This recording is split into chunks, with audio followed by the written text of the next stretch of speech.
Graças a Deus. Cumprimento a todos com a paz do Senhor. Quem está feliz com Jesus nessa tarde? Então encontre uma pessoa bem bonita do seu lado e dê um sorriso para ela. Ficou difícil?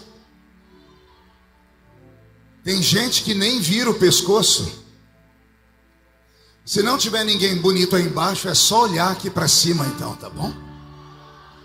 Mas não é para cá não, é para aquela banda ali, ó. Pastor Josué, fazia tempo que eu não via, ele está em forma. Deus te abençoe, amigo. Uma alegria estar aqui com você, viu? Com a sua esposa, com esse lindo ministério. Obrigado ao líder de jovens. Me deram um papelzinho aqui. Vamos lá. Pastor Charles é o nosso vice-presidente, está ali. O pastor Léo é o do chapeuzinho. Obrigado, Léo. Obrigado pela introdução aqui. Você me deixou emocionado. Muito obrigado. E um abraço ao deputado João Campos, que foi quem fez a ponte para que eu estivesse aqui. E mandaram um recado para vocês de Goiás. O deputado João Campos faz falta lá em Brasília. Que pena que ele não voltou para lá. Um homem guerreiro, um homem que sempre nos ajudou nas nossas causas. Porque não basta mandar para Brasília um crente. Tem que mandar um crente que tenha coragem. Sem coragem não presta para nada. Então, João, fica aqui esse pedido. Na próxima eleição, que o povo te mande para lá de novo. E um beijo no coração do bispo Oides. Vou estar lá na igreja dele no mês de novembro. Vai ser uma grande bênção. Abra sua Bíblia comigo no Evangelho de João. João, capítulo de número 14. Deus está aqui. Evangelho segundo escreveu São João, capítulo de número 14. O versículo de número 16 a seguir. Quem encontrou, diga amém. Está escrito: e eu rogarei ao Pai, e Ele vos dará outro Consolador, para que fique convosco para sempre, o Espírito da verdade, que o mundo não pôde receber, porque não vê, nem o conhece, mas vós o conheceis, porque Ele habita convosco e estará em vós. Não vos deixarei órfãos, voltarei para vós. Amém, igreja? Feche a Bíblia, coloque no banco, na cadeira, e pegue na mão da pessoa mais perfumada do seu lado. Eu tentei bonito, não deu certo. Perfumado deve ter alguém ainda. Isso, aperte a mão da criatura com carinho até ela falar aleluia. Pentecostal que não faz barulho. Está com defeito de fabricação, não é? Vamos orar? Senhor, nós te exaltamos, nós te glorificamos. E nós entendemos que dentro de alguns minutos, e mais uma vez, este ambiente ficará pequeno para o tamanho da glória que o Senhor vai mandar do alto dos céus. Os que vieram tristes começarão a saltar de alegria. Os que vieram se arrastando não voltam para casa se arrastando. Hoje voltarão voando nas asas de um novo tempo. E antes que eu comece a revelar os seus segredos, cerque este lugar com a sua glória. E num raio de 5 quilômetros, onde houver um demônio alojado, eu dou a esses demônios segundos para sumirem daqui. Porque se não sumirem, serão queimados pelo poder da sua glória que aqui será derramada. Rasgue os céus sobre nós nesta tarde. Manda anjos de fogo descerem aqui. Que estes anjos desçam trazendo brasas de fogo nas mãos. Comecem a esparramar estas brasas entre nós. E onde houver um crente cheio do Espírito Santo, pega ele, Jesus, pega ela nesta tarde e mostra o caminho da verdadeira e poderosa adoração. Fala conosco. Fica conosco, é o que eu te peço agora e sempre. E toda a igreja diz: os que podem, tomem seu assento, aplaudindo a Jesus, porque Ele é bom. porque Ele é maravilhoso. Glória a Deus. Queridos, eu prometo que não vou ser muito delongado aqui, prometo que vou ser bem sucinto. E para que eu entregue aquilo que Jesus colocou no meu coração, eu quero fazer 2 pedidos. Posso fazer? O primeiro pedido é que a partir deste momento, todos os que estão dentro deste ambiente, todos, encontrem um lugar para ficar parado. Encontrem um lugar para sentar. Encontrem um lugarzinho para se acomodar. Se você não quiser ficar aqui dentro, não tem problema nenhum. O espaço aí fora é bem grande, dá para você passear, tomar Coca-Cola. Mas se ficar aqui dentro, fique ligado comigo, porque Deus vai falar conosco de uma maneira muito profunda nessa tarde. Amém? A partir desse momento que você vai ficar sentado, vou fazer o segundo pedido. Só se levante se você tiver uma diarreia, daquela que não tem Imosec que resolva, tá bom? Porque aí nós vamos entender que você levantou apressado e ninguém vai te atrapalhar. Fora isso, vamos adorar a Deus, porque Ele quer falar conosco aqui. Veio algum pentecostal para esta reunião? Então olhe para quem está do seu lado e faça uma pergunta. Diga, está preparado? Diga, faremos uma viagem nesta tarde. É uma viagem só de ida para dentro do coração de Deus. Quem quiser ir para dentro do coração de Deus comigo, faz mais um barulho aí daquele tamanho.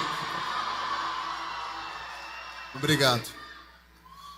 Me acompanha aqui o Vitor, que é o meu menino que cuida das mídias sociais. Ele está em algum lugar por aí, está aqui o Vitor.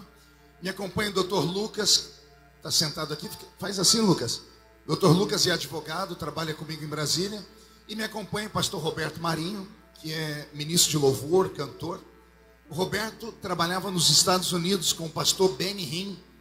E aí ele deixou os Estados Unidos e veio para o Brasil trabalhar com o pastor Benny Ruim, né? Que sou eu aqui. Eu vou pedir ao Roberto que me ajude mudando a música. Eu pedi a Deus uma palavra para esta tarde. Pregar em culto à tarde não é fácil. Depois do almoço dá aquela madorna, aquele cansaço. Mas o Senhor Deus, por misericórdia, trouxe à minha memória e ao meu coração esse texto magnífico do Evangelho segundo escreveu São João, no capítulo de número 14. Enquanto eu estava lendo o texto aqui, a minha memória divagou no tempo e eu fui transportado automaticamente para o início da minha fé. E lá no início da minha fé, quando eu era garoto ainda, eu estava em um culto ao ar livre, quando o presbítero Olaide Gomes, um homem desse tamanhozinho assim, abriu a Bíblia em João capítulo 14 e declarou o texto bíblico com a sua voz poderosa. Foi a primeira vez que eu tinha ouvido alguém ler João 14, e eu confesso a vocês, aquela palavra entrou no meu coração e fez morada. 2 semanas depois, eu vou participar do meu primeiro evangelismo pessoal. Da época em que a gente saía pelas ruas com folhetinhos nas mãos para distribuí-los. E eu me lembro que o meu líder de mocidade, um obreiro muito bem preparado, sempre nos treinava antes dizendo: nunca entregue um folheto sem saber o que está escrito nele. Então ele nos deu ali 15 minutos para lermos o versículo, para lermos o folheto, meditarmos no folheto, se tivéssemos alguma dúvida, perguntar a ele. E quando eu comecei a ler o folheto, para surpresa minha, era João 14. Aquele texto que 2 semanas antes tinha entrado no meu coração. E agora eu comecei a ler João 14, li uma vez, terminei a leitura, voltei e li a segunda vez. Na terceira vez, eu consegui ler, acredite, de olhos fechados. Porque a palavra entrou não apenas no coração, mas na minha memória. E eu memorizei o texto. E aquilo para mim foi algo extraordinário, porque eu tinha dificuldade com leitura. E então eu chamei um menino que ia evangelizar ao meu lado, meu companheiro de evangelismo, e disse: Deus fez um milagre. E ele falou o quê?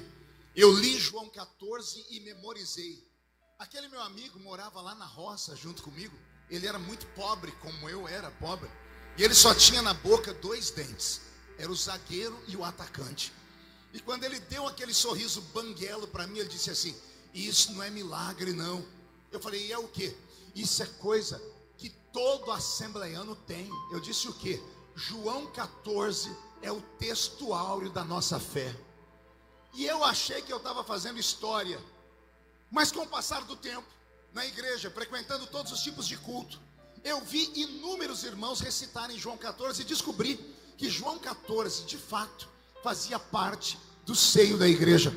Não sei se essa juventude bonita que está aqui se lembra de João 14, mas vamos tentar lembrar o que está escrito lá. João 14 começa com o Senhor Jesus falando com os seus discípulos: não se turbe o vosso coração. Credes em Deus, credes também em mim, porque na casa de meu pai, se não fosse assim, vou preparar-vos um lugar, e virei outra vez, e vos levarei para mim mesmo, para que onde eu estiver, estejai vós também. Olha que lindo. O texto é tão vivo que não é preciso nem praticar a hermenêutica. Todas as vezes que você abrir a Bíblia Sagrada e encontrar palavras diretas da boca de Jesus Cristo, essas palavras se tornam vida dentro de nós. E João 14 saiu exatamente da boca e do coração do nosso Salvador. Então imagine vocês que João capítulo 14 não é apenas um texto para a meditação da igreja. Com o passar do tempo, eu descobri que havia muito mais dentro deste capítulo. E quando eu tive a revelação plena, eu confesso a todos vocês, eu chorei muito. E eu gostaria de compartilhar com vocês aquilo que Deus me disse a respeito de João 14. Porque há uma mensagem subliminar da boca de Deus para nós aqui. João capítulo 14 pode ser chamado de um capítulo de despedida. Diga comigo, despedida. Não ouvi direito? João capítulo 14 está em fora de ordem cronológica. A Bíblia Sagrada não foi escrita para ser um livro único. Ela levou 1600 anos para estar como ela está agora. O primeiro escritor da Bíblia e o último escritor da Bíblia nunca se viram, separados por quase 2 milênios. Com o passar do tempo foi que foram colocando a Bíblia dentro deste complexo livro. Aqueles que já estudaram teologia sabem que o primeiro livro da Bíblia escrito não foi nem o livro do Gênesis, foi o livro de Jó, escrito também pelo grande Moisés, que também é o autor do Gênesis. Então a Bíblia Sagrada não está escrita em ordem cronológica, bem como os evangelhos não estão. As narrativas dos evangelhos não estão escritas em ordem cronológica, ou seja, um fato não aconteceu logo após o outro fato. João 14 é prova disso. Em João capítulo 14, Jesus está terminando um ciclo. Ele está diante do seu colégio apostólico. Um colégio que começou com um grupo de gatos pingados. No seu apogeu teve milhares de alunos. E agora em João 14 vai terminar com apenas 12 alunos que concluíram o curso que Jesus estava dando. Anote aí algumas coisas no seu coração para você nunca esquecer. A palavra Rabi, Raboni, são palavras que significam mestre, professor. Todas as vezes que você ver a palavra de Deus chamar Jesus de Rabi ou de Raboni, a Bíblia está chamando Jesus de professor. E a palavra discípulo significa aluno. Discípulo, aluno. Rabi, professor. Vamos ver se vocês aprenderam. Rabi significa e discípulo. Então Jesus era um professor e os discípulos eram seus alunos. Erramos quando falamos que Jesus teve 12 discípulos. Jesus não teve 12, ele teve milhares de discípulos. Somente no livro de Lucas, capítulo 10, nós vamos ver Jesus enviando uma comitiva de 70 discípulos. Então ele não tinha 12 discípulos. Ele transformou 12 discípulos em apóstolos. Mas ele teve milhares de discípulos. Houve um dia em que ele estava pregando no solapé de uma montanha, e na frente dele tinha 5.000 homens, fora mulheres e crianças. Imagine que cada homem tivesse uma mulher e que cada homem e mulher tivesse uma criança. 15.000 alunos. Quantos alunos? Essa era a escola apostólica de Jesus. Por que ele pregava ao ar livre? Eles copiaram muitos ensinamentos dos gregos, desde Aristóteles, Sócrates e Platão, quando eles pregavam não apenas nos areópagos, mas ao ar livre, nas montanhas, e tinham assim o seu colégio de alunos especiais. Jesus assim o fez também. Terminando esta parte, João 14 é, portanto, o capítulo da formatura. Diga comigo, formatura.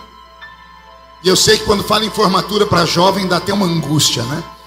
Imagine vocês que os discípulos que Jesus vai formar aqui em João 14 caminharam com ele por 3 anos e meio. Quantos anos? Aqui no Brasil uma faculdade simples são 4 anos. Olha as coincidências. Jesus treinou, ensinou, deu ensinamentos profundos a esses homens por quase 4 anos. E em João 14 ele vai formar apenas os alunos que conseguiram terminar o curso. Como eu disse agora há pouco, teve dias dele ter milhares de alunos. E um dia eu fiquei pensando, por que esses milhares de alunos não continuaram seguindo ele? Porque aprender com Jesus não era uma coisa pedante, não era pesado. Ele não apenas ensinava, ele fazia sinais, prodígios, maravilhas. Para muitos, Jesus Cristo era um mágico. Imagine que aquele povo com fome no final da aula, na hora do recreio, ninguém tem o que comer, e ele manda trazer para ele algum tipo de comida, e trazem para ele 5 pães e 2 peixinhos. E ele multiplica esses pães e peixes para aquela multidão de 15.000 pessoas. Todos os dias depois que ele dava o ensinamento, ele resolvia abrir os olhos de um cego, ou trazer voz a um mudo, ou tirar um defunto de dentro de uma tumba, ou levantar um paralítico do seu estado de dor. Então todos os dias estar ao lado daquele homem era uma coisa muito boa, porque além de aprenderem, além de se alimentarem, eles também viam sinais, prodígios e maravilhas. A pergunta que fica é, por que Jesus, que teve milhares de alunos, terminou apenas com 12? Pergunte a mim, por que, pastor? Só falo se todo mundo perguntar. Porque no meio do caminho, Jesus começou a dar ensinamentos pesados demais. No meio do caminho, ele deixou de ser aquele professor elegante que só falava coisas boas e começou a caçar, entre aspas, confusão com a religião daquele tempo, com os políticos daquele tempo. As pessoas começaram a ver ele como um problema, porque ele começa a dizer que os homens não passam de sepulcros caiados. Ele começa a dizer para os homens que eles não conhecem nenhum tipo de verdade. Ele começa a dizer que eles são fariseus. Ele começa a dizer que eles são enganadores. Teve um dia que no meio da sala de aula, com seus alunos atrás dele, ele tira um chicote do nada. E ele começa a espancar cambistas, atrapalhando o comércio daquele tempo. Teve dias que ele olhou para aqueles homens e mulheres e deu palavras extremamente pesadas e duras. E mesmo com sinais, mesmo com prodígios, mesmo sendo alimentados, as pessoas não conseguiram ficar perto dele. Quando ele atingiu aquele apogeu de 15.000 pessoas, é porque as pessoas corriam atrás dele, não por causa daquilo que ele falava, mas por causa daquilo que ele fazia. E aqui começa o ensinamento dessa tarde. Eu acho que Jesus está começando a ter esse tipo de problema. Ele está se cansando de pessoas que só correm atrás dele por causa daquilo que ele tem para fazer. Ele está procurando nessa tarde aqueles que estão com ele, não por aquilo que ele pode fazer, mas por aquilo que ele já fez há 2.000 anos atrás, naquela poderosa cruz. Eu sei que teve um dia que ele estava tão bravo, o professor estava tão bravo, que ele deu uma bronca tão grande nos discípulos dele, que ele mandou todo mundo embora para casa. Se é para caminhar comigo desse jeito, eu não quero, sumam daqui. E ele sai andando sozinho. Daqui a pouco ele percebe passos atrás dele. Ele para e olha para trás. E daqueles milhares, só 12 estavam caminhando atrás dele. E ele perguntou para aqueles 12: vocês não vão embora também não? E um deles disse assim: e para onde iremos nós? Se só tu tens palavra de vida eterna. Nesse momento Jesus os conquistou. A partir deste momento, o envolvimento entre Jesus e os discípulos extrapolou o limite de professor e aluno. Eles se tornaram amigos. Amigos dele vir e contar no ouvido deles as suas próprias necessidades. Pastor, Jesus Cristo com necessidades? Sim, você deve se lembrar na noite em que ele foi traído, momentos antes, lá no jardim do Getsêmani, ele chamando Pedro, Tiago e João e dizendo para eles: a minha alma está angustiada até a morte. Ele se tornou íntimo deles, ao ponto deles saberem que no meio dos 12 tinha um que era mais chegado dele. Então aqui no capítulo 14 é o capítulo da formatura, ou seja, o mestre, o rabi, olhou para aqueles 12 alunos e disse assim: vocês não precisam mais de mim. A partir de hoje, eu estou fechando a minha escola e eu vou voltar para a minha casa. E volto feliz porque estou deixando aqui 12 professores. Porque a partir de agora vocês não vão ser mais discípulos, vocês serão apóstolos. Vocês não vão ser mais alunos, vocês vão ser professores agora. Cada um de vocês vai abrir a sua própria escola e vocês vão divulgar tudo aquilo que eu ensinei. Meninos, quando vocês chegaram perto de mim, lembram da primeira vez? Eu olhei para vocês e disse: eis que é chegado entre vós o reino de Deus. Agora que eu estou indo embora, eu digo assim: eis que o reino de Deus está dentro de cada um de vocês. Você não entendeu? Eu vou falar de novo. Quando Jesus chega à terra, o reino dele não estava aqui. Ele chama os alunos e começa a ensinar dizendo: o reino de Deus chegou entre vocês. Agora ele está indo embora e ele não vai levar o reino embora. Ele diz: eu estou indo embora, mas o reino que eu trouxe, eu coloquei dentro de cada um de vocês. Vocês andando pelas ruas serão o reino de Deus personificado na terra. Se você estivesse lá naquele dia e ouvisse do seu professor que você se formou com louvores, que você está pronto para fazer o que ele fez, que você não precisa mais da ajuda dele, você ficaria feliz ou ficaria triste? Responda. Imagine, você está no último dia de aula, você aguentou aquela professora, aquele professor por 4 anos, você teve embates, teve brigas, teve lutas, e no final, de todos os alunos que começou, só um grupinho permaneceu, e você está diante daquela professora ou daquele professor, e ele está dizendo: está aqui o documento, está aqui o seu canudo, você acabou de se formar com louvores, você não vai ter mais que me aguentar, você não vai precisar mais ficar me olhando, não vai ter mais que vir à escola, você pode ir para sua casa, você está formado. Pergunto de novo: você ficaria feliz ou ficaria triste? Não ouvi? 1, 2, 3.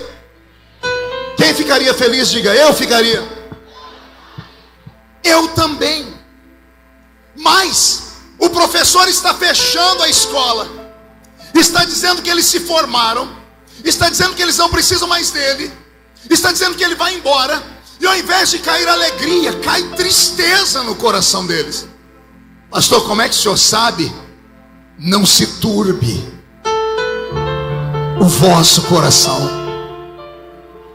Não se entristeçam porque eu estou indo embora, porque eu vou, mas não é para sempre. Eu sei que vocês gostam muito de estar comigo. Eu vou, mas eu prometo para vocês que eu vou voltar. Eu vou lá para a casa do meu pai. Chegando lá, eu vou preparar lugar para todos vocês. E quando o lugar estiver pronto, eu volto aqui e pego vocês, para vocês estarem comigo para sempre. Quem ficaria feliz ouvindo isso? Eles não ficaram. A tristeza permanece. E eu imagino Jesus tentando entender o que é que se passa dentro deles. E eu imagino Jesus como Deus vasculhando as memórias deles. E ao vasculhar a memória deles, ele entendeu o que estava acontecendo. Eles extrapolaram o limite de aluno e professor, eles se tornaram íntimos. E quando você se torna íntimo de uma pessoa, você não quer ficar longe dela. Você não quer que ela vá embora. Você quer viajar com ela. Eles passaram 3 anos e meio dormindo ao lado dele, acordando com ele, tomando café da manhã com ele. almoçando com ele, jantando com ele. Sentavam na beira da praia, acendiam a fogueira para assarem peixe assado, enquanto ele contava histórias do céu, histórias da terra. Ele os confortava, ele mostrava para eles um mundo invisível. Jesus ensinou aqueles homens que eles não eram normais, porque ninguém que caminha com Jesus pode ser normal. Aliás, Jesus tem dificuldade em lidar com pessoas normais, porque o normal quer uma explicação lógica para tudo, e caminhar com Jesus não dá explicação nenhuma, porque com ele as coisas entre o céu e a terra se misturam. Anote no seu coração, Jesus ensinou aqueles 12 que eles eram caminhantes de 2 mundos. Com um pé eles pisavam na terra, com o outro pé eles pisavam dentro do céu. A parte humana deles tinha sono e tinha fome. A parte espiritual dentro deles, revelada por Jesus, expulsava demônios e curava os enfermos. Jesus ensinou aqueles homens que pelo poder dele era possível quebrar a lei da gravidade. Não foi o que aconteceu naquela madrugada, quando Pedro pulou em cima do mar e pisou em cima das águas, quebrando a lei da gravidade. Jesus ensinou que estando perto dele, eles podiam sequer ver o céu se abrir e o sobrenatural se manifestar material diante deles. Não foi o que aconteceu no alto do Monte da Transfiguração, quando Pedro, Tiago e João viram Moisés e Elias, que estavam no céu, saírem do céu e entrarem na terra, andando ao lado de Jesus. Jesus os transformou em homens que o mundo de hoje os chamariam de loucos. Diga comigo, loucos. Mais uma vez, loucos. Com todo respeito aos normais que estão entre nós, tem muitos anos que eu parei de pregar para vocês. Eu só tenho pregado nos últimos anos para gente louca, para gente maluca, para gente que pisa nesse mundo, mas tem certeza que não é desse mundo. Para quem está aqui, mas o coração não está aqui. Para quem olha para o céu e diz: se chover, amém. Se não chover, amém também. Se tiver esse governo, amém. Se tiver o outro, amém também. Porque eu estou aqui de passagem, porque a trombeta do arrebatamento vai soar. E só para ver quem está ligado, se a trombeta tocasse agora, e daqui de dentro deste espaço só 2 crentes subissem, um sou eu, quem é o outro? Vem atrás, deixa eu ver. Então não dá um grito, não, dá um berro de glória a Deus, por favor.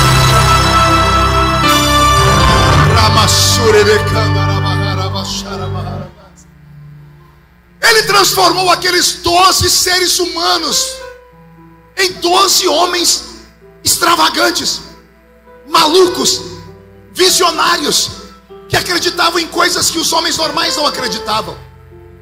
E Jesus percebeu que eles passaram a amá-lo tanto que já não conseguiriam ficar longe dele. E quando Jesus percebe isso, Jesus tenta animá-los. Pergunte de que forma? Só falo se todo mundo perguntar. Só se todo mundo perguntar, fazendo biquinho. Ah, que povo fofo, vou mudar para Goiás. Simples. Jesus tenta dizer para eles que eles não precisarão dele, porque o que ele vai dar para eles era maior do que aquilo que ele mesmo havia feito. Calma aí, pastor, pega leve, pega o não. Jesus disse para eles assim: olha, vocês não vão precisar de mim, porque eu fiz sinais, mas vocês serão melhores do que eu. Pastor, isso soa como heresia. Como é que a criatura pode ser maior do que o Criador? Eu não disse maior, eu disse melhor. E eu não disse isso da minha cabeça. Jesus disse para eles assim: vocês farão as obras que eu faço, e farão outras maiores do que aquelas que eu fiz. Como meia dúzia apenas entendeu, deixa eu tentar te ensinar. Olhe para mim. Jesus veio a esse mundo e levantou paralíticos, sim ou não? Sim ou não? Aí ele diz: eu levantei paralíticos, mas vocês farão obras maiores do que essa. Não entendeu ainda? Vou mais longe. Jesus passou por essa terra e abriu os olhos de cegos, sim ou não? Aí ele diz: eu curei os cegos, mas vocês farão obras maiores do que essa. Jesus tirou um defunto de 4 dias de dentro da tumba que estava apodrecendo. Ele fez o defunto ressuscitar. Ele ressuscitou um defunto de 4 dias e disse assim: eu fiz isso, mas vocês farão obras maiores do que essa. Isso não te toca? Quem sabe isso aqui te toca? Jesus perdoou pecados. Você sabe o que significa perdoar pecados? É tirar alguém da condenação eterna e dar a essa pessoa a vida eterna.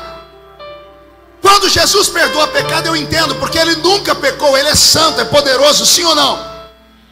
Mas ele diz: eu perdoei pecados, mas vocês farão obras maiores do que essa. Você consegue entender que você, ser humano, comedor de arroz, feijão e piqui,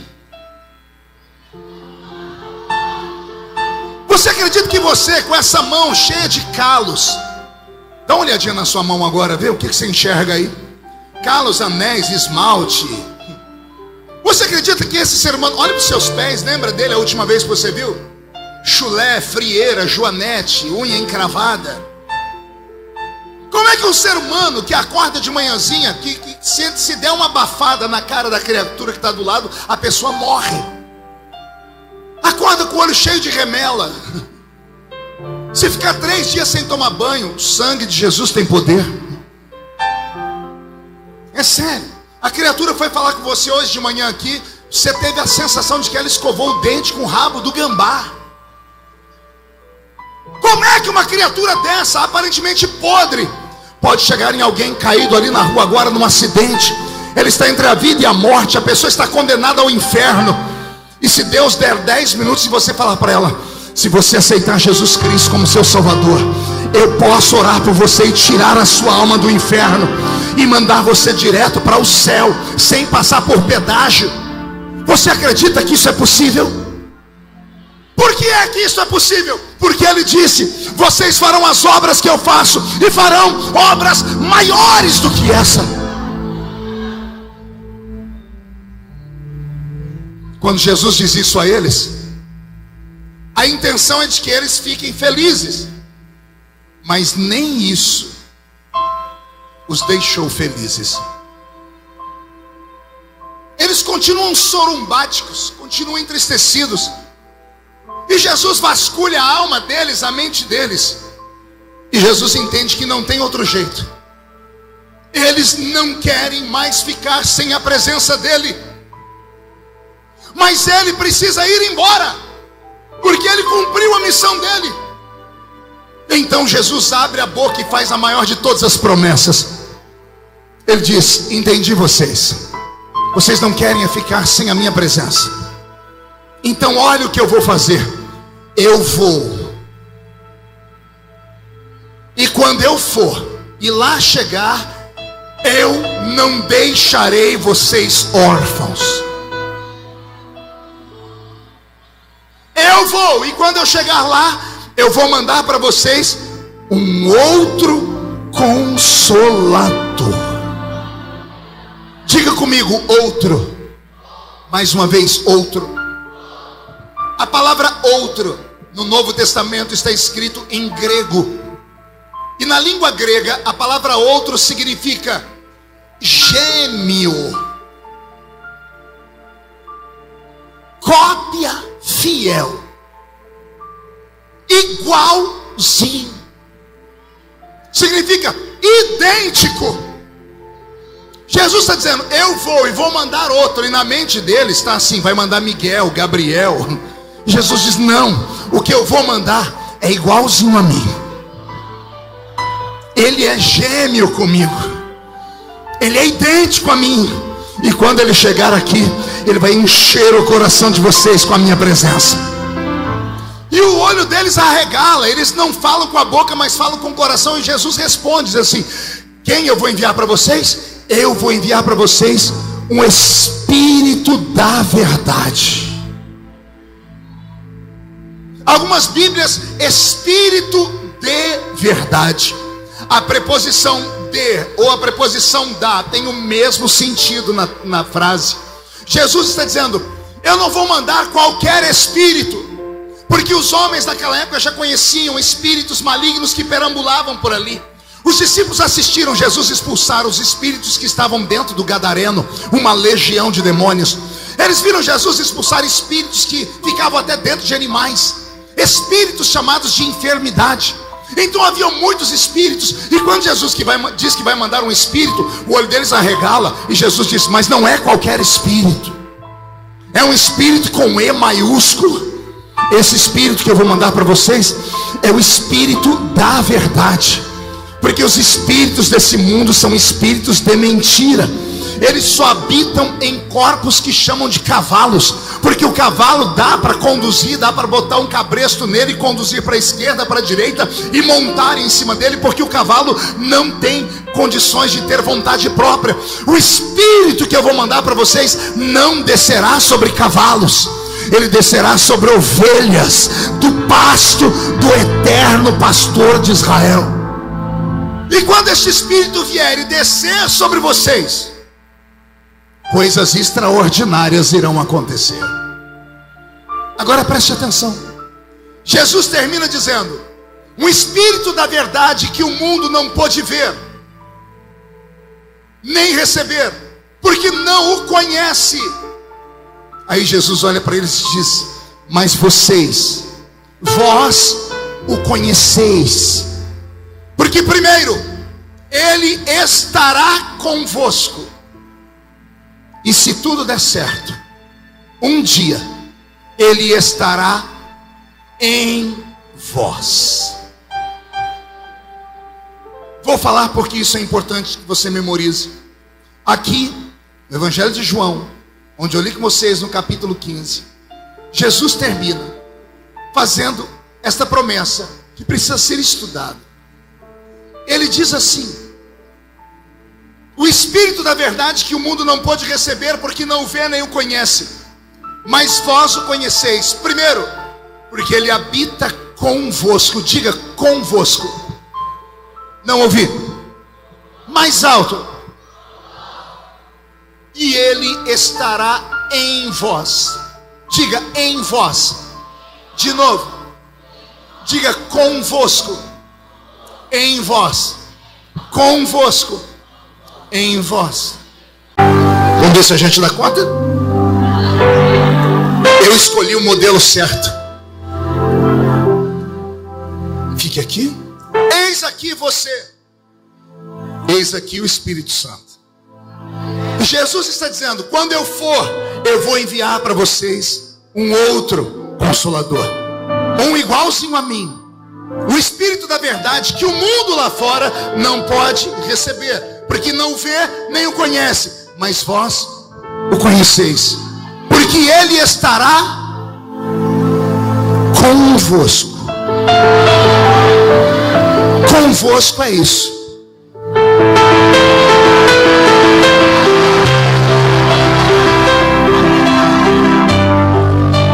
Você vai para a escola e ele vai com você. Você para, ele para. Você recua, ele recua, porque ele está com você.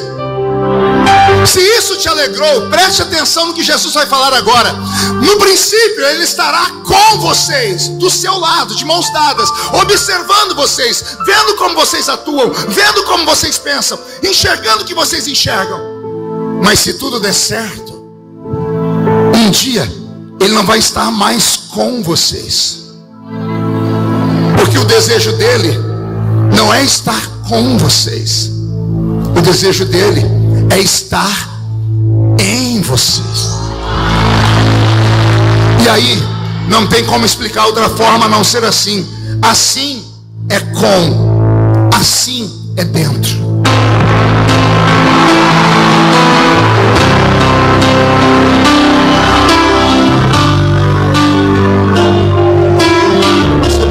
Uma salva de palmas para o meu modelo.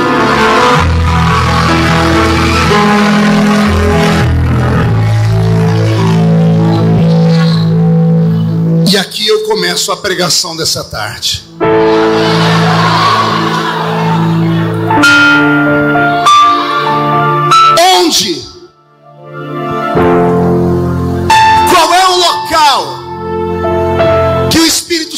ocupa na sua vida, garoto? Na sua vida, garota? Na sua vida, meu irmão casado, minha irmã casada, meu adolescente? Qual é a prioridade que o Espírito Santo tem dentro do espaço da sua fé? Pense direito, porque isso pode fazer a diferença entre a vida e a morte. Nesses últimos anos estamos passando por uma metamorfose, uma transformação muito rápida da nossa fé cristã, incluindo a fé pentecostal. A situação está se agravando tanto que eu participei de uma roda de debates teológico há poucos dias atrás, pastor Josué. E nesta roda de debates, os nossos mais jovens professores estavam dizendo que esta geração nova, chamada geração milênio, é uma geração diferente da minha geração. E a resposta dada era essa: se nós não dermos a esta geração algo novo, nós iremos perdê-la. Por quê? Porque esta geração é uma geração impaciente. É uma geração rebelde. É uma geração que quer coisas muito rápidas. É a geração fast food. Geração apelidada de Nutella. Geração TikTok, que só consegue ver coisas rápidas demais. E aí dizem que essa geração não consegue escutar uma pregação de 45 minutos ou 1 hora. Aí dizem que os novos pregadores nessas escolas de teologia moderna estão sendo treinados para pregarem no máximo 20 minutos. Mas os cultos continuarão tendo 2 horas e meia de duração. Serão 2 horas e 40 minutos de música, onde irão pular, gritar, e não é pecado nada disso. Onde irão aplaudir e dançar, e não é pecado nada disso. Mas que eles têm aptidão para a música, mas não têm aptidão para a palavra. E aí surgem pregadores modernos, e esses fazem muito sucesso, até porque a pregação deles não pode nem ser chamada de pregação. São chamadas de mensagens de autoajuda. São pregadores que sentam na frente de um microfone, cruzam a perninha com aquela carinha bonitinha, olham para você e dizem assim: não importa o que você fez no verão passado, você é fofinho demais para o Senhor te mandar embora. Você é uma coisinha gostosinha criada pelo céu. E nada contra quem prega essas coisas, mas com certeza esse tipo de pregação não vai te dar força para você enfrentar esse mundo até o arrebatamento da igreja. Se você não se aprofundar nas águas do Espírito e não plantar as suas raízes bem firme na rocha, o primeiro vento que vier vai te arrancar e vai te jogar no limbo do inferno, nos braços do diabo.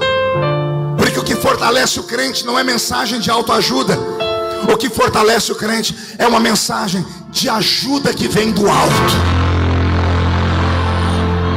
E a ajuda que vem do alto, ela vem recheada com línguas estranhas, profecia, interpretação de línguas, expulsão de demônios, manifestações sobrenaturais, das quais a maioria dos que estão aqui já nem sabem do que se trata.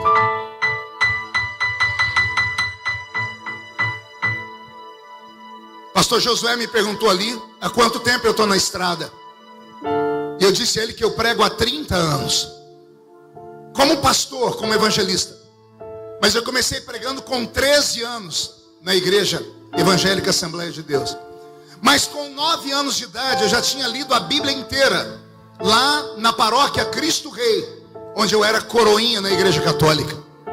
E eu li a Bíblia Ave Maria inteira com 9 anos de idade. Depois me converti à fé evangélica. E em Assembleia de Deus no interior, quem tem um olho, em terra de cego, quem tem um olho é rei, não é? Eu cheguei e sabia ler a Bíblia, porque eu já tinha lido a Bíblia, fui coroinha, me deram o microfone, falei umas heresias, mas me consertaram e eu comecei a pregar. Eu preguei no Brasil em mais de 4.000 cidades pessoalmente. No mundo são quase 100 países do mundo. E mesmo tendo 50 anos de idade, sei que estou com cara de 60. E o corpinho é de 70.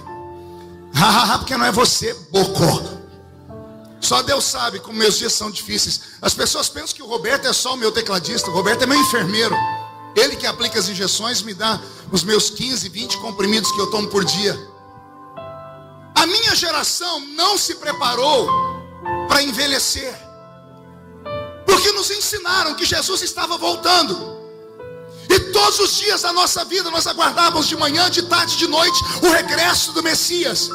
E Jesus não veio. E aí envelhecemos. Alguns se frustraram e por isso entraram por caminhos esquisitos. E para agradar gregos e troianos, transformaram os cultos em entretenimento. E culto não é entretenimento. As pessoas modernas entram na igreja, mas não conseguem entrar no culto. Teve uns 4 que entenderam, então vou tentar melhorar. Entrar na igreja, qualquer um entra. Fizeram até uma piada. Por que o cachorro entrou na igreja? Porque a porta estava aberta. Então entrar na igreja não é mérito para ninguém. Digo isso porque sou pastor de igreja. De vez em quando tem um crente atrevido que manda um bilhete para mim. Pega leve, pastor, porque o senhor tem que dar graças a Deus que pelo menos a igreja está cheia. A última vez que eu li isso de púlpito, eu falei: quem diz que avivamento é quantidade? Avivamento não é quantidade, avivamento é qualidade. Vou te dar um exemplo prático. Do que adianta termos milhares de jovens aqui se apenas 70% estão prestando atenção em mim? E os outros 30%, alguns estão azarando aqui dentro, namorando. Eu não vou fechar o olho, senão eu entrego. A criatura está dando beijo aqui dentro, está passando a unha nas costas da namorada. Sabe Deus o que está falando no ouvido dela, marcando um encontro para depois a reunião ali fora, ou à noite em algum motel. Do que adianta ficar aqui mascando essa desgraça desse chiclete, comendo pipoca, comendo algodão doce? Aqui não é a casa da mãe Joana, é a geração do Tetelestai, a geração do tempo do fim. Esta geração precisa conhecer o Espírito Santo.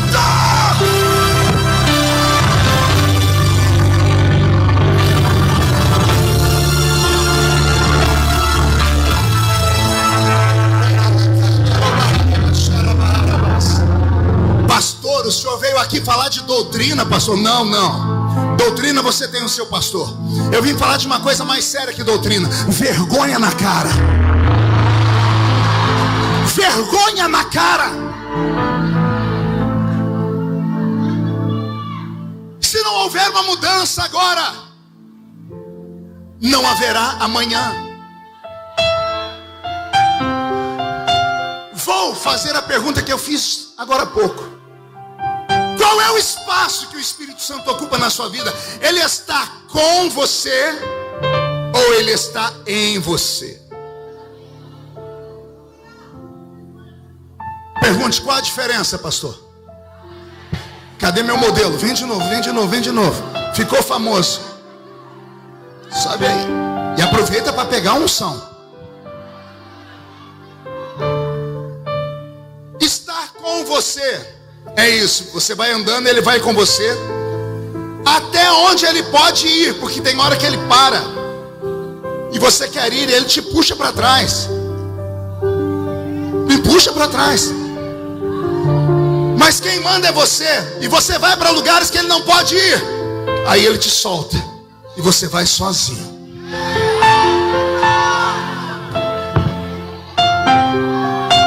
Isso é estar com. Se ele estivesse dentro de você, fica com o corpo molinho, não fica igual uma tábua, não. Molinho. Agora, se ele estivesse dentro de você, ele iria para qualquer lugar com você. Entende isso? Obrigado. Pode descer por aqui. Vou falar algo que vai doer, mas é para te curar. O Espírito Santo queria, mas ele não pode estar dentro de você. Pergunte por quê? Ele não pode ir onde você tem ido.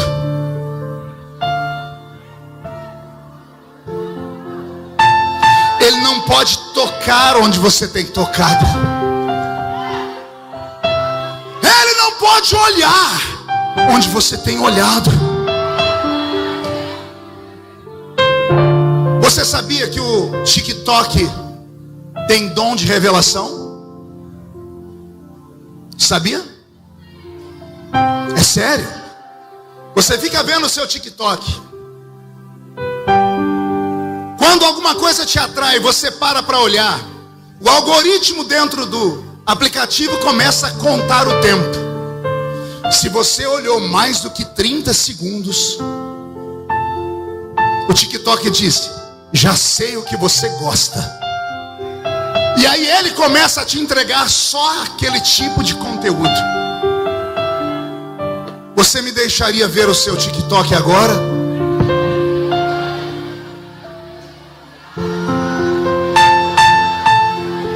Você deixaria a sua mãe olhar? Você deixaria o seu pai olhar? Você deixaria o seu marido olhar? A sua esposa olhar?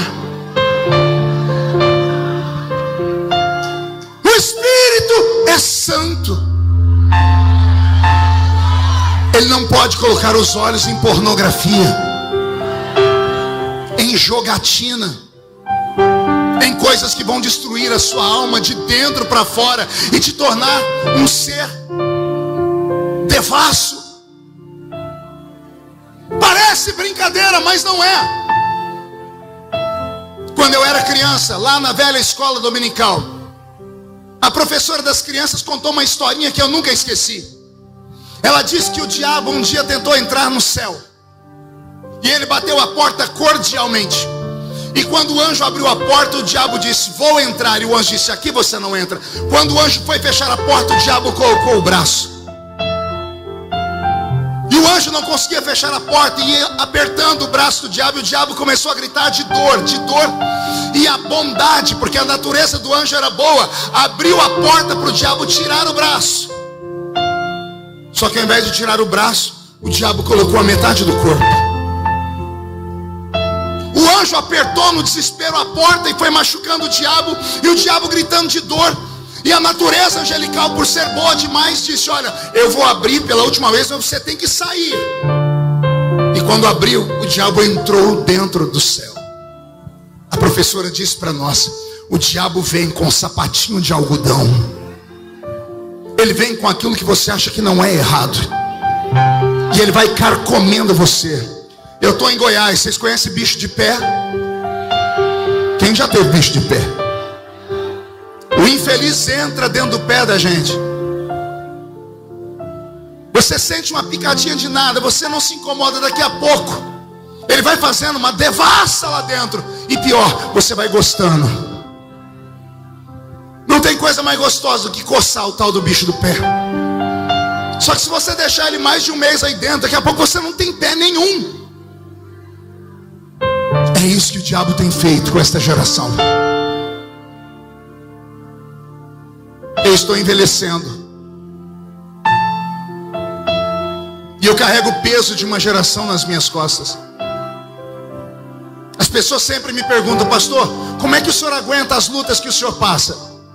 Porque além de sacerdote, eu sou político também. E tudo comigo vai parar no Jornal Nacional. De vez em quando você me vê, fala: nossa, e todo mundo fala: como é que ele aguenta? Eu respondo de maneira tão prática e simples. Pergunte para mim: como é que o senhor aguenta? Simples, os meus pés estão fincados em uma rocha. E o que significa os pés estar fincados em uma rocha? Significa que os meus olhos viram, os meus ouvidos ouviram, e o meu coração sentiu a glória do Deus de Israel. Quem já pisou no Santo dos Santos, em outro lugar não consegue viver.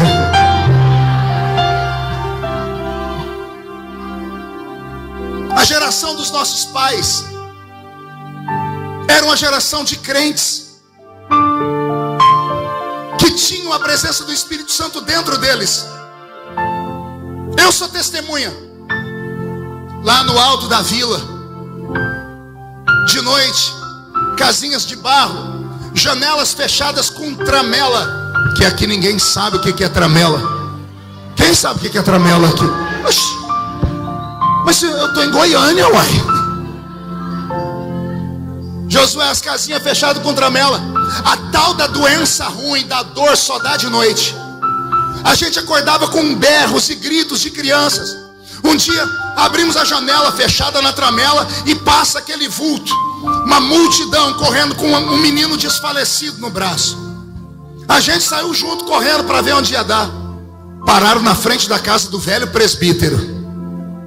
O presbítero assembleiano, com aquela barriga só dele, curva da prosperidade, cemitério de frango.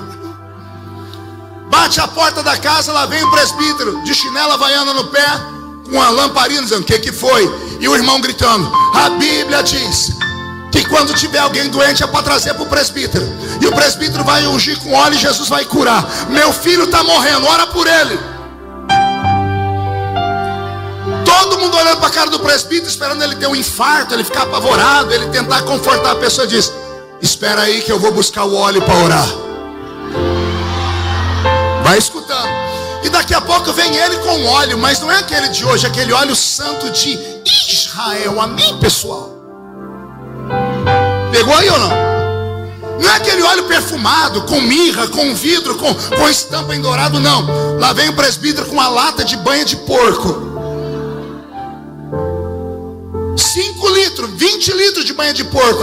Ele põe aquela lata aqui, separa a carne do lado, porque não tinha geladeira. A carne era conservada na banha de porco. Ele enfia a mão na banha de porco e diz: deita o menino aqui, tira a roupa dele, eu vou orar por ele, vou ungir ele. Ao invés de ungir o menino, ele untava o menino. Pegava a banha de porco, passava da cabeça, pescoço, costa, vira ele do avesso, de lá para cá. Pronto, Senhor, cura o menino, pode levar. Mas, nem mais nem menos, leva. Já foi feito, já orei e já ungi, agora é com Jesus. E a pessoa obedecia. Dia seguinte, 5, 6 da manhã, a gente acordava, abria a janela e lá na rua já estava o mesmo menino, agora soltando papagaia.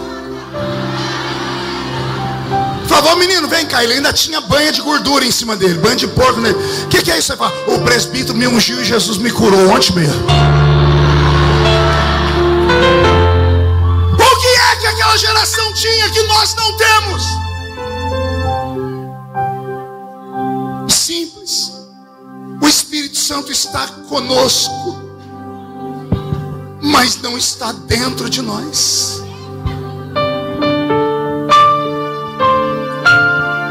Ou você acha mesmo que é essa sua mão que cura? Ou você acha mesmo que é o seu pé que quando pisa em algum lugar o Senhor te dá por herança?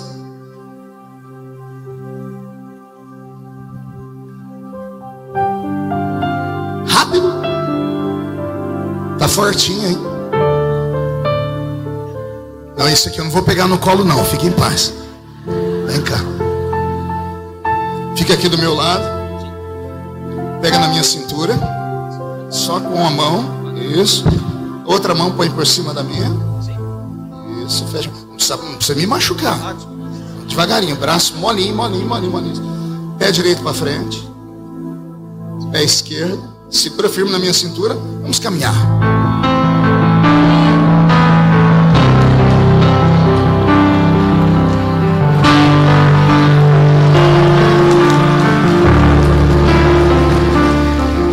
Quando a Bíblia diz: porão a mão sobre os enfermos e os curarão, não é a sua mão que cura, é porque dentro da sua mão tem uma outra mão. Para onde você vai, onde você põe a mão, ele põe a mão junto, porque ele está dentro de você. Porão a mão sobre os enfermos e os curarão. Não é a mão da criatura que cura, é a mão do Criador que está dentro da criatura que cura.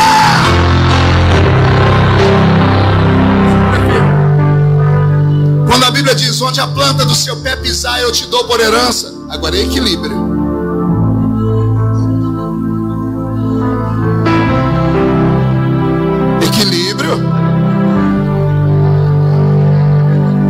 onde a planta do seu pé pisar, eu te dou por herança. Não é o seu pé que toma posse da terra, é que quando você pisa, Ele pisa com você. E os pés do Criador dominam aquela terra. Quando você aponta o seu dedo para expulsar um demônio, não é o seu dedo que o demônio respeita, é o dedo que está dentro do seu dedo. Quando você olha para alguém profundamente, tem a revelação, não é você que está enxergando a vida da pessoa, é Ele que está dentro de você, que está enxergando a vida da pessoa.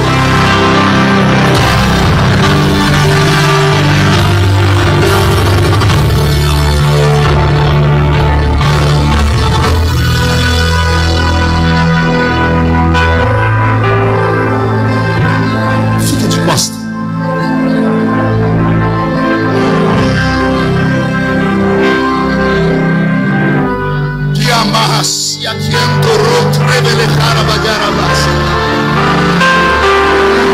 Senhor, visita a coluna dele, por conta das dores que ele vem sentindo na perna direita. Em nome de Jesus Cristo, desobstrua tudo que está fora do lugar e dá saúde, porque os pés desse garoto vão caminhar muito sobre esta terra ainda. Mostra que o Senhor é o Deus que ainda cura.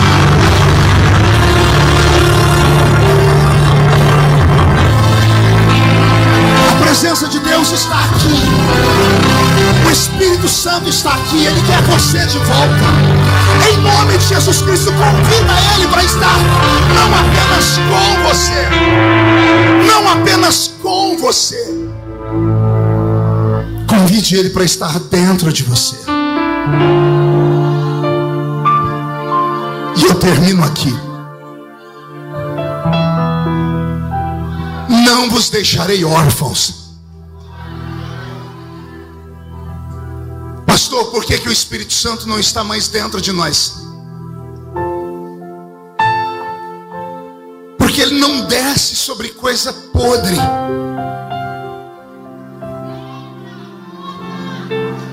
Ele não desce onde há mau cheiro.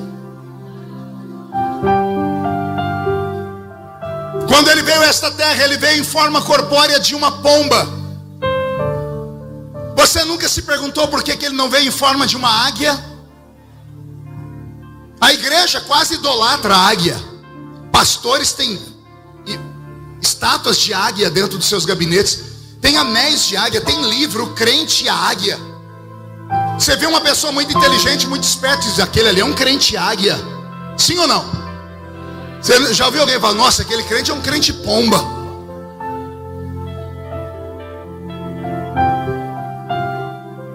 O diabo arrastou o símbolo para o terreiro.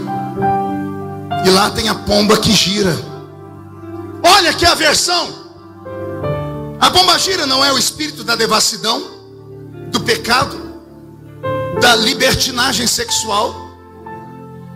E o Espírito Santo é símbolo do quê? Da pureza. Por que Ele não veio sobre Jesus em forma corpórea de uma águia? Pergunte por que não. Porque a águia é uma ave de rapina. Ela pode ser poderosa, ela pode voar alto, mas ela, se for preciso, mata para sobreviver. E ela cisca a carniça. Ela tem no estômago dela um ácido gástrico chamado fel. E este fel é capaz de derreter ossos e carne em estado de putrefação. A pombinha é a única ave que não tem fel no estômago.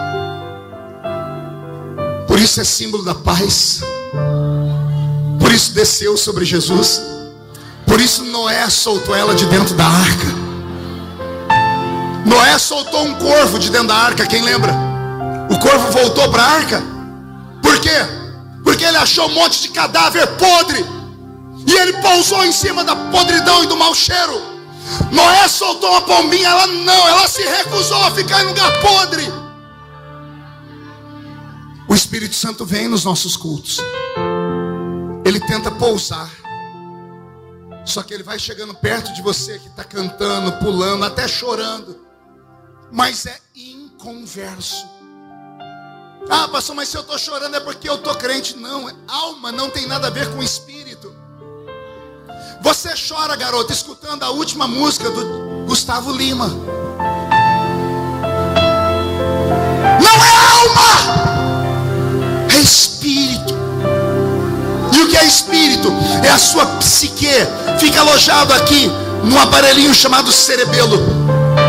No cerebelo estão as suas memórias, inclusive aquelas intrauterinas. Quando seu espírito está morrendo, você não se lembra de mais nada, nem dos ensinamentos.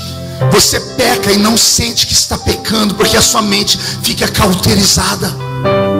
E aí o Espírito Santo vem no culto, você está chorando, ele acha que você está firme. Quando ele vai chegando perto de você, ele sente a carniça. Ele não consegue pousar, e ele levanta voo. Por que desapareceram os dons? Simples. Ele está conosco, mas não está em nós. Porque quem opera os dons é o Espírito Santo. Primeira carta de Paulo aos Coríntios, capítulo 12. O Espírito que dá o dom de cura, o Espírito que dá a profecia, o Espírito que dá a interpretação de línguas, é o Espírito. Mas o Espírito dá aos homens, e para dar aos homens ele tem que possuir os homens. Vós sois templo do Espírito Santo, mas o Espírito Santo não pode habitar em nós, porque estamos sujos. Encerro de verdade, fique de pé.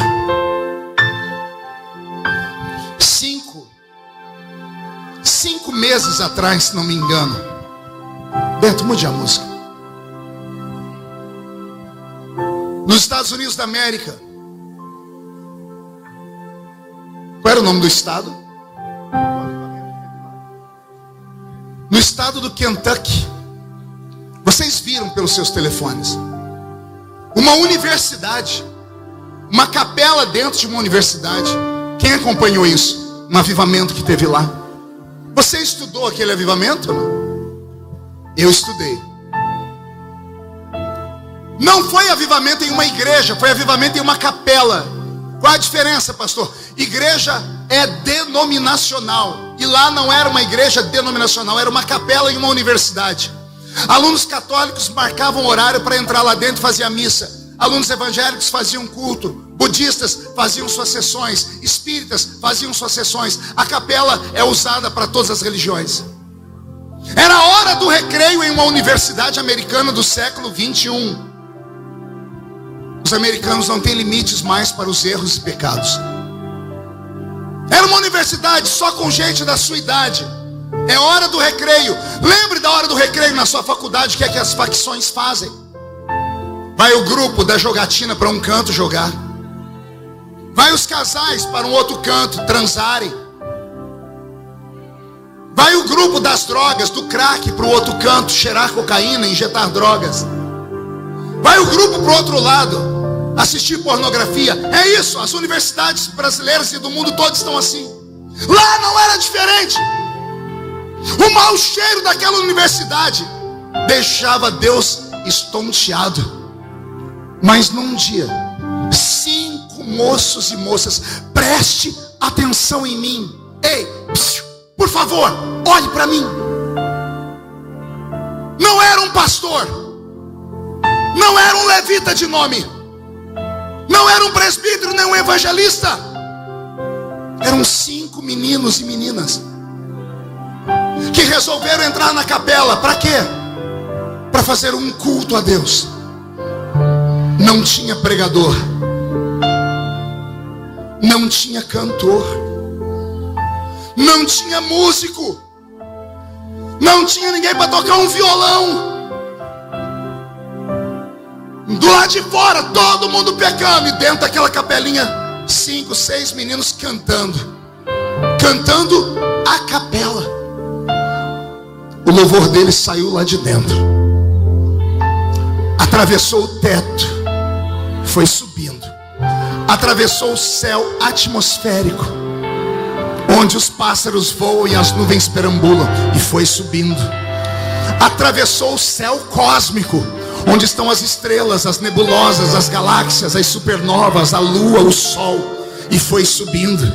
Atravessou o terceiro céu, entrou pelos portões dourados, caminhou por cima das ruas de ouro, passou por cima do elevado da ponte que está sob o rio da vida. Passou perto da árvore da vida que está lá no jardim. E continuou indo até o tabernáculo do Deus vivo.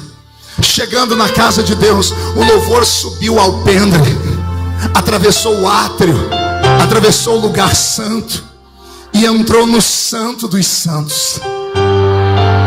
E no Santo dos Santos estava Deus sentado no trono, olhando para a terra como Ele está fazendo agora, procurando os fiéis da terra.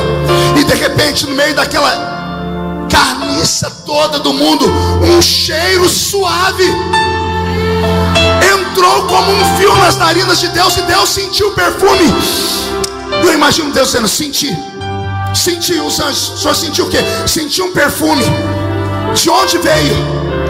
Veio do meio da carniça. Mas de onde veio esse perfume? E Deus olhou o mundo, achou o estado do Kentucky, achou a cidade, achou a universidade. Ele olhou e viu todo mundo pecando, mas Ele encontrou dentro da capela 5 meninos e meninas cantando. Quem sabe, Roberto, eles não estavam cantando para que Deus fizesse tudo de novo, o que um dia Ele já fez, porque o nome dele ainda é Jeová Jiré. Feche os olhos. O fogo não me queima, nas águas não vou afogar, pois estás comigo. Ele está contigo. Não estou sozinho, mas Ele quer ir além, quer estar dentro de você. Eu estou guardado. Eu posso te trazer até aqui. No esconderijo. Daqui para frente é com você. Não estou. Na minha infância eu fiz amizade com o Espírito Santo. Tu estás comigo. E Ele me levantou. Ele quer levantar você também. Temer porque se eu estou guardado por quem nunca perdeu batalha. Fecha os olhos. Seu nome é Jeová Jiré. Irás prover de novo. Eu creio em ti. Haja o que houver, venha o que vier, irás prover de novo. Eu creio em ti.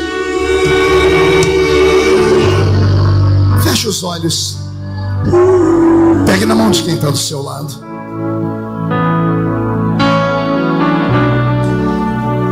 Ele está aí.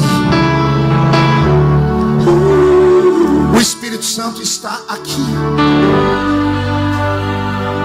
Só que Ele é um cavalheiro. Ele não vai empurrar a porta do seu coração para Ele entrar. Ele não vai te obrigar a nada. Ele está na sua frente dizendo: se você me convidar, eu entro.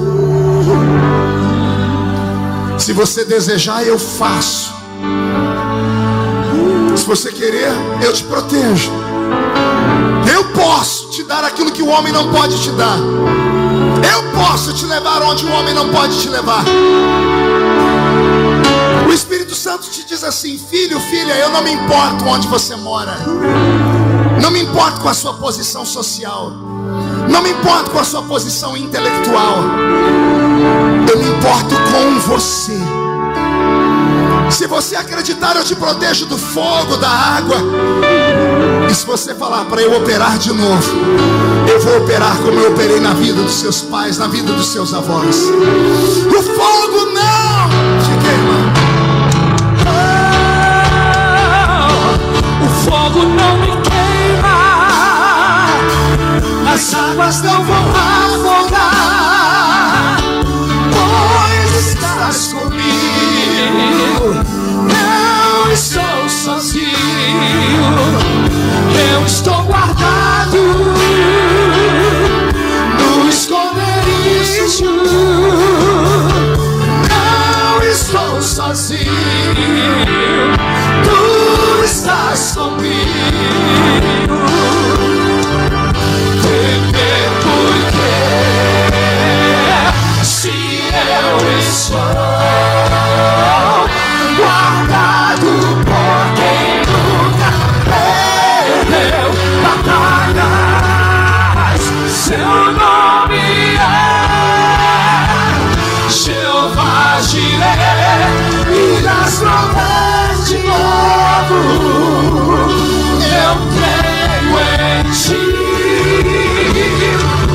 paixão que houver, venha o que vier, irás provar de novo.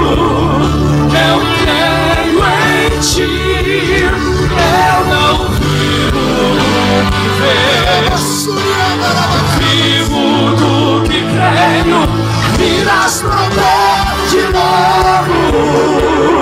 Eu creio em ti.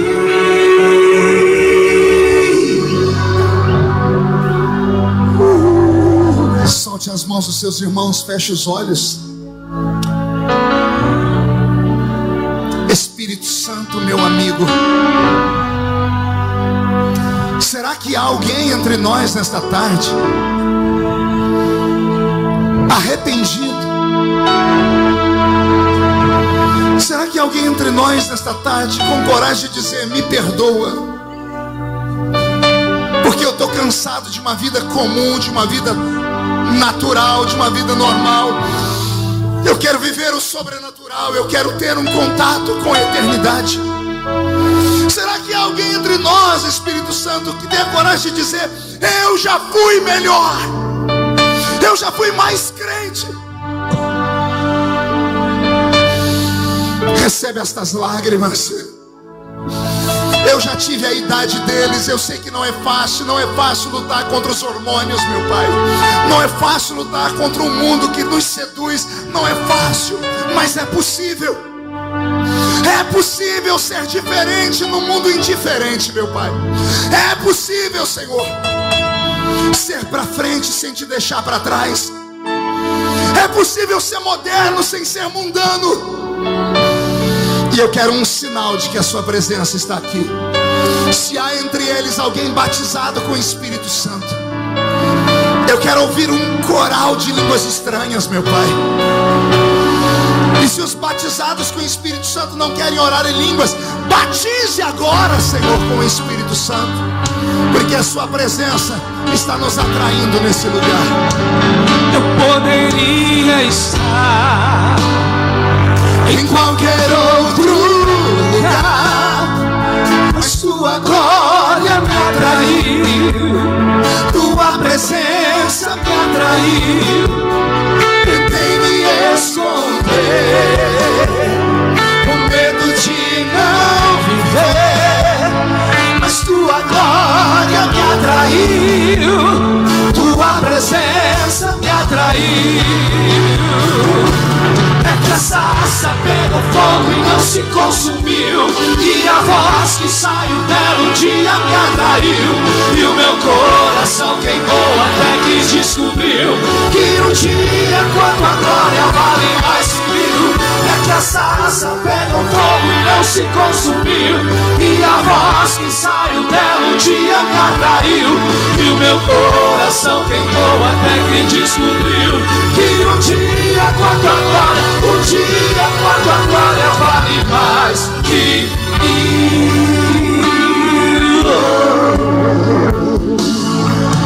Vou te fazer um pedido. Faz muitos anos que eu não faço o que vou fazer aqui. Eu quero que você encontre uma pessoa e fique cara a cara com ela. Consegue? Cara a cara, é virar um cara a cara com o outro. Faz isso, porque quando dois concordam na terra, é ligado no céu. Fique cara a cara com alguém. Diga para o seu irmão assim: o que esse velho falou faz sentido. A nossa geração não pode perder para a geração deles. Diga: se o Espírito Santo está conosco, ele vai vir para dentro de nós. Diga: eu quero. E você? Agora levante as duas mãos para a pessoa. Levante em cima dela, chacoalhe as mãos assim, em cima dela. Isso. Faça uma tomada disso. Diga: eu vou orar por você, porque o Deus que está em mim vai se manifestar sobre você. E se eu sou batizado, você vai ser também. E se nós dois não somos, ele vai batizar os dois. Ele vai nos curar. Porque se o que esse pregador falou é verdade, eu quero. Agora eu oro por vocês. Pai, coloque nessa palma desta mão uma brasa de fogo tirada do altar. Onde eles colocarem a mão deles, coloque a sua, meu Pai. Que haja cura, batismo com o Espírito Santo e libertação. Agora, agora, agora. Ore pela pessoa, ore por ela. Atraídos pela tua presença, não me vejo sem a tua presença. Atraídos pela tua presença, não me vejo sem a tua presença. Atraídos pela tua presença, não me vejo sem a tua presença. Atraídos pela tua presença, não me quietarei. Que a sarça pegou fogo e não se consumiu, e a voz que saiu dela um dia caiu, e o meu coração queimou até que descobriu que um dia tanta glória vale mais que mil.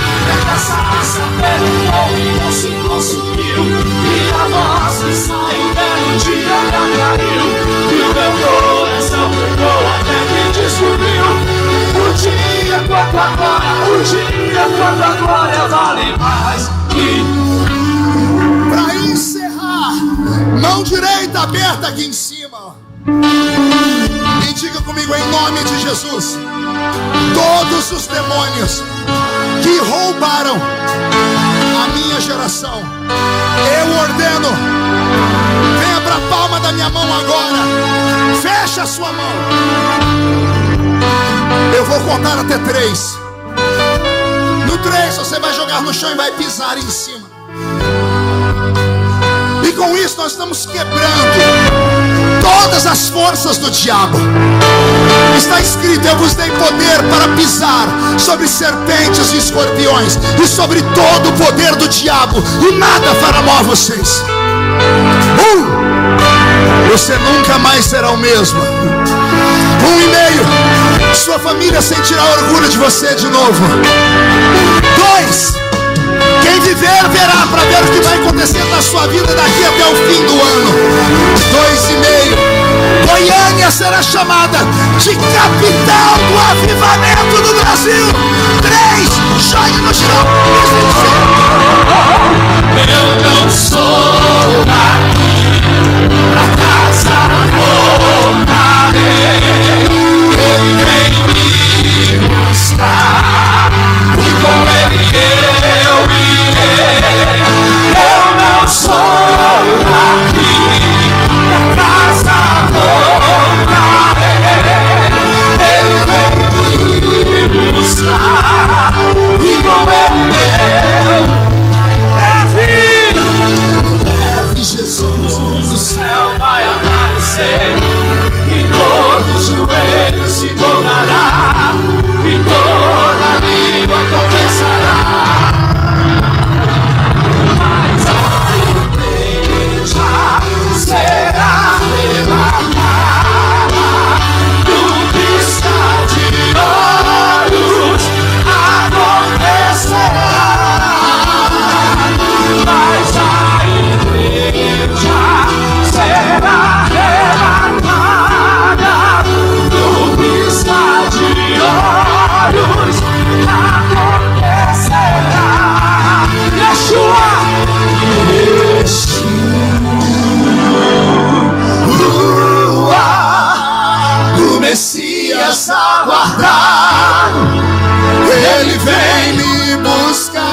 feitiçaria.